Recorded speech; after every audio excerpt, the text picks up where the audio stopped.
Então vamos continuar estudando nossa classe sextoda. Vamos observar essas imagens. O primeiro ponto, anatomia do amploglóte madura. A gente já descobriu que as tênias são monóicas, ou seja, são hermafroditas, e que cada amploglóte madura, como a tênia do cão, contém um conjunto completo de órgãos masculinos e femininos. O aparelho masculino, que é composto por numerosos testículos dispersos que drenam para vasos eferentes e finalmente para um vaso deferente, que termina no poro genital lateral. Observe esse aparelho feminino, que ele possui esse ovário lobado, glândulas vitelinas ou a glândula da casca, com útero central onde os ovos são armazenados. Vamos juntar tudo isso e partir para estratégias reprodutivas, onde a estrutura permite a autofecundação interna e ocorre tanto dentro de uma única proglote quanto entre proglotes diferentes do mesmo estróbilo. Cada proglote pode produzir de 100 a 150 ovos, que são liberados no ambiente quando os segmentos grávidos se destacam e são eliminados com a fezes do hospedeiro. Observe que a questão desse terceiro ponto, que é o desenvolvimento indireto. O ciclo de vida ele requer um hospedeiro intermediário onde o ovo se desenvolve e leva a característica desse grupo, o cisticerco. Analise como essa estrobilação, como a forma metaméria funcional, enquanto os outros filos, a segmentação serve à locomoção, em cestoda, ela é puramente reprodutiva. Ela permite que o verme mantenha a produção contínua de ovos enquanto o escólex permanece fixo, como essa larva cisticerco, que representa a fase de dormência e resistência que aguarda a predação do hospedeiro, intermediário pelo definitivo. Para completar esse ciclo, essa alta fecundidade torna o controle ambiental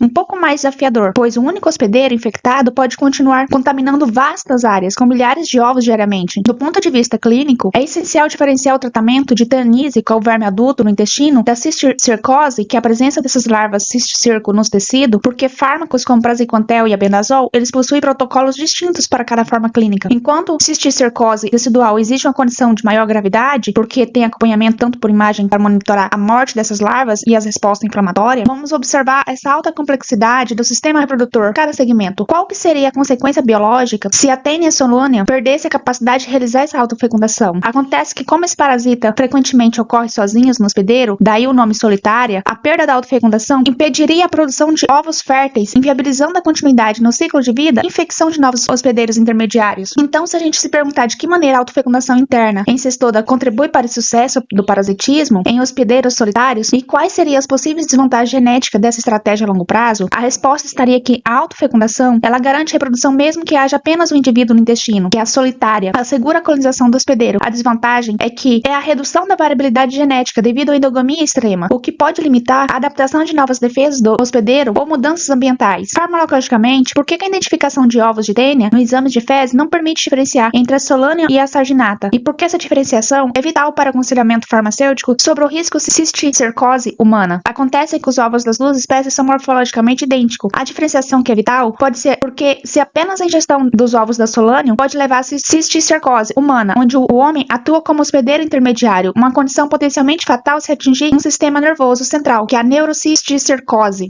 Esse esquema, ele ilustra o clássico ciclo indireto que caracteriza a maioria do cestódio, onde o ser humano atua obrigatoriamente como hospedeiro definitivo. Observe um primeiro ponto, que é a liberação de ingestão de ovos, onde as proglotes grávidas, cheias de ovos, se destacam do corpo do verme adulto no intestino humano e saem com as fezes. Elas podem rastejar ativamente pela região perianal ou sobre o solo na pastagem. O gado, que é esse hospedeiro intermediário, ele ingere essa vegetação contaminada com esses ovos ou proglótides. O segundo ponto, que é a fase larval no hospedeiro intermediário. No intestino do animal, os ovos eclodem, liberando as oncosferas, que penetram na mucosa e ganham circulação e migram para os músculos. Nesses tecidos musculares, elas se transformam em cisticercos, também chamados de vermes da bexiga, que são pequenos cistos contendo o escólex invaginado. Aí chega a terceira fase, que é a interdecção do hospedeiro definitivo. O ciclo se completa quando o ser humano ingere essa carne mal cozida, contendo esses cisticercos vivos. No interior do intestino humano, o cisticerco ele sofre uma evaginação. É quando o escólex se fixa à parede intestinal e começa a produzir proglótides até formar o estróbilo completo,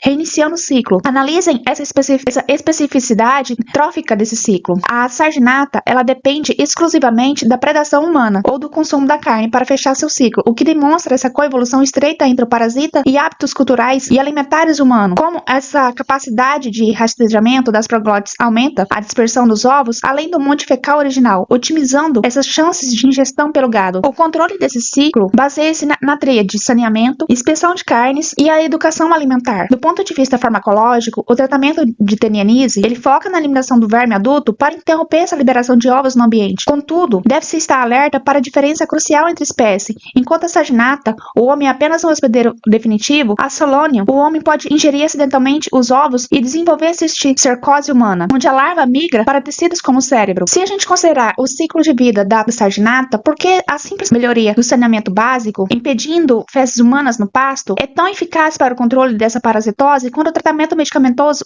dentro dos pacientes? Acontece que o ciclo de vida é indireto e obrigatório. Impedir que o gado ingira essas proglótides ou ovos elimina a formação de cisticercos na carne, que é a única via de infecção para os humanos. Sem essa fase larval, o hospedeiro intermediário, o ciclo biológico, ele é interrompido. Então, como essa transição evolutiva de um ciclo aquático é visto em muitos trematoda para um ciclo totalmente terrestre, como o da Taenia saginata, influenciou a resistência dessas proglótides e dos ovos no meio ambiente. Se vocês observar, os ovos dos cestódios terrestres possuem cascas espessas e proglótides musculosas que protegem os embriões contra a dessecação no solo, permitindo que permaneçam viáveis por meses até que um herbívoro os consuma, diferentemente dos miracídios, que precisam de água imediata para sobreviver. Então, por que a orientação sobre o cozimento correto de carne é tão eficaz quanto o tratamento medicamentoso no controle epidemiológico da Tenianise em uma região? A resposta está que o cozimento inativa esse cisticerco, essa larva, ele impede que ele se transforme em verme adulto dentro do intestino humano. Se todos consumirem a carne bem cozida, mesmo que haja animais infectados no ambiente, não haverá novos casos de humanos produzindo ovos para realimentar esse ciclo.